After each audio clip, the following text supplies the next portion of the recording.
The church was built in the 1890s. It stayed in service until the 1950s, and then the church was disbanded.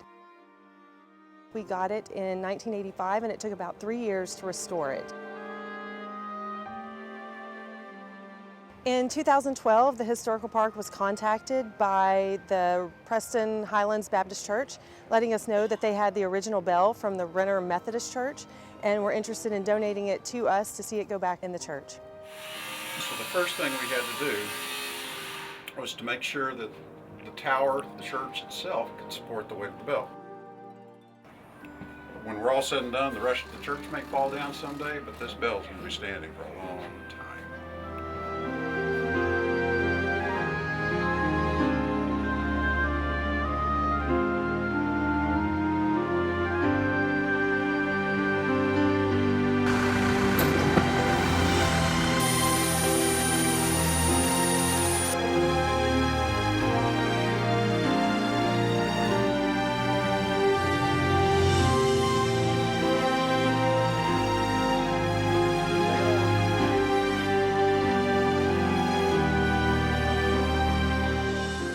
You know, the original bell was something that I thought was lost to time, and so it's very nice to see it come back home.